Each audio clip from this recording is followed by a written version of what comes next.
Karibu Wina Media upate habari mbalimbali za michezo, uchambuzi kutoka ligi kuu Tanzania bara. Subscribe na bonyeza alama ya kengele ili uwe wa kwanza kupata habari zote hizi. Mambo vipi mwanamichezo, wakati mwingine tena mzuri kabisa tunakutana katika chaneli yako pendo kabisa ya Wina Media, tukiweza kujuzana yale yote makubwa ambayo yanaendelea kwa sasa ndani ya kikosi cha klabu ya soka ya wananchi Young Africans. Unafahamu ya kwamba wananchi wako pale jijini Tanga wakiweza kujiandaa kabisa na mchezo wao mkubwa, mchezo wa kombe la CRDB Federation Cup katika hatua ya nusu fainali, ambako wanamenyana dhidi ya JKT Tanzania, miongoni mwa timu ambao zinafanya vizuri kweli kweli. Imekuwa ni mchezo ambao wenye kubeba hisia nyingi kwa sababu ya washindani hawa wawili kukutana, huku JKT akijinasibu ya kusema ya kwamba anakwenda kuwatoa klabu ya soka ya wananchi Young Africans. Yanga wanataka kumuonyesha JKT ukubwa wake, na ndipo hapo kinapokuja kikosi cha klabu ya soka ya wananchi Young Africans ambacho kimetangazwa leo hii na kocha Amdi Milodi, akiweza kutangaza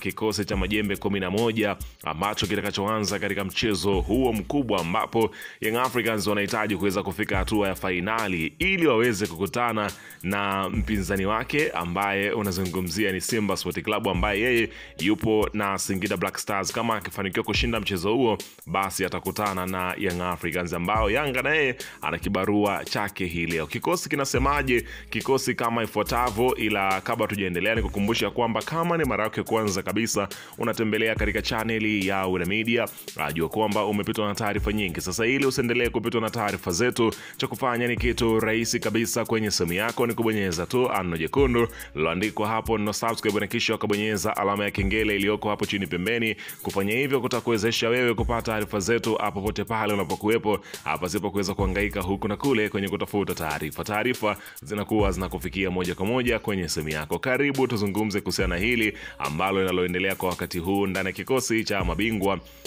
Young Africans, ama mabingwa watetezi wa taji hili. Bana, kikosi bila kupoteza wakati kabisa ambacho kimeandaliwa na kocha Mirudi, kama nilivyoweza kukwambia hapo awali. Golini anasimama Djigui Diarra, screen protector, anafahamu bora wake, anazidi kuzihilisha kwamba yeye si golikipa wa kubahatisha. Clean sheet 16 akiweza kumfukuzia hapa nazungumzia si mwingine bali ni Musa Pimpin Kamara, ambako Kamara yeye ana 16, Diarra anazo takriban clean sheet 15 ambazo yuko nazo katika ligi kuu ya soka Tanzania bara. Unaweza kushuhudia namna gani ambavyo Diarra anazidi kuonyesha ukubwa wake, licha ya kwamba alipata majeraha hapa katikati, lakini anazidi kuonyesha kwamba yeye ni kipa bora na anastahili tuzo hiyo. Kwa hiyo utakwenda kushuhudia ubora mkubwa atakaokuwa nao golini, akiweza kuziba mianya yake vyema kabisa, ili JKT wasiweze kuchungulia lango lake kwa namna yoyote ile. Kwa hiyo utakwenda kushuhudia kazi kubwa atakayoipiga Diarra katika golikipa eneo lake pale. Lakini katika upande wa beki namba 2 anasimama Israeli Patrick Mwenda, unafahamu bora wake, mmoja kati ya vijana ambao kwa sasa wakamatiki, wako moto kweli kweli. Unaweza kushuhudia kwa Young Africans ndio usajili bora kwa kipindi cha dirisha dogo ambao waliufanya, ndio usajili bora ambao umeweza kulipa kwa kile ambacho kila mmoja ameweza kushuhudia. Amekuwa ni mtu muhimili mkubwa kwenye kikosi cha klabu ya soka Young Africans, ana uwezo wa kupandisha mashambulizi, kurudi kukaa katika nafasi yake, kukaba vyema kabisa wapinzani.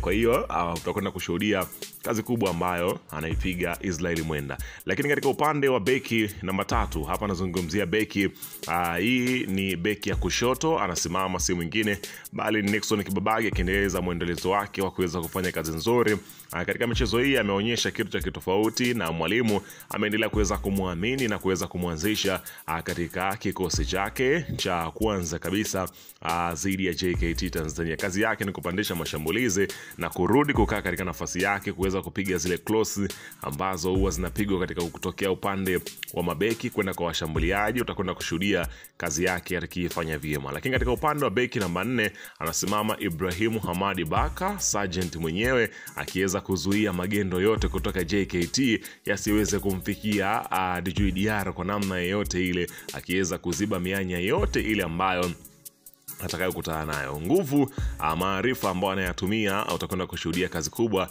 anayoipiga leo hii Ibrahim Hamadi Baka. Lakini katika upande wa beki namba 5, safu mwenyewe kiongozi, nazungumzia Dickson Job, atakwenda kusimama katika eneo hilo. Unafahamu kazi kubwa ambayo anaipiga Dickson Job, namna ambavyo anatuliza mashambulizi, namna ambavyo anajenga safu yake ya ulinzi, na namna ambavyo anavokaba na kutoa zile pasi mara baada ya kupokonya mpira kwa wapinzani. Utakwenda kushuhudia ubora mkubwa ambao utaonekana katika safu ya ulinzi katika mchezo huo mkubwa. Tukienda katika safu ya kiungo, namba 6 anasimama si mtu mzima mwenyewe, bali ni hapa nazungumzia Alidi Aucho, mara baada ya kuweza kurudi na kuweza kupata nafasi ya kuweza kucheza.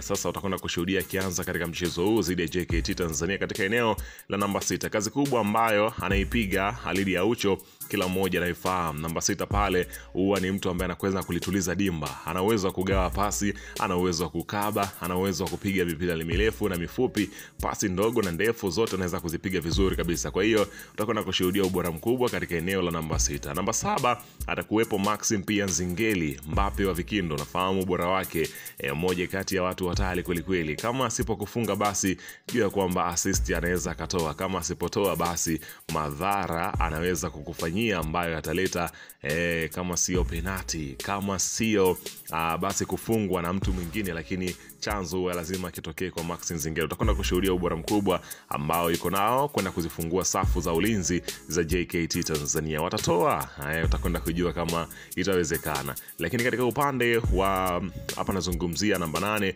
anasimama Mudathiri. Unafahamu kazi kubwa ambayo anaipiga kwenye kuweza kuwapokonya wapinzani mipira, kwenye namna kuweza kukaba, namna ambavyo anaweza kutoa zile pasi zake, na namna ambavyo anaweza kufunga. Kwa hiyo lolote kwake linaweza katokea kwa muda wote. Kwa hiyo namba 8 anasimama Mudathiri akiweza kusimamia show yake vyema kabisa katika mchezo huo. Lakini katika upande wa namba hapa nazungumzia 9, anasimama si mwingine bali ni Prince Mpumelelo Dube. Anafahamu kazi kubwa ambayo anaipiga katika shughuli zake huwa ambazo huwa anazokuwepo. Utakwenda kushuhudia ubora mkubwa ambao yuko nao Prince Mpumelelo Dube katika kuhakikisha kwamba Yanga inafuzu katika hatua ya finali. Lakini katika upande wa namba 10 unazungumzia hapa, katika upande wa namba 10 utakutana na si mwingine bali Stefano Aziz Ki. Unafahamu ubora wake, miongoni mwa nyota ambao wanapatikana kwenye kikosi cha klabu ya soka ya wananchi Young Africans. Mwendelezo, mashuti, kasi, mbio. Utakwenda kushuhudia ubora mkubwa ambao atakuonyesha Aziz Ki katika mchezo huo mkubwa. Namba 11 inasimamiwa na Clement Mzinze. Unafahamu shughuli yake, miongoni mwa washambuliaji wazawa ambao wana kitu cha kuonyesha mbele ya mabeki wa JKT Tanzania. Wajipange kwa sababu ni miongoni mwa watu ambao msimu uliopita walikuwa ni top scorer katika mashindano haya, na vipi kwa msimu huu itakuwaje? Ila ngoja tusubiri kuona dakika 90 za mchezo kati ya JKT na Young Africans pale Mkwakwani Tanga, ambako nusu finali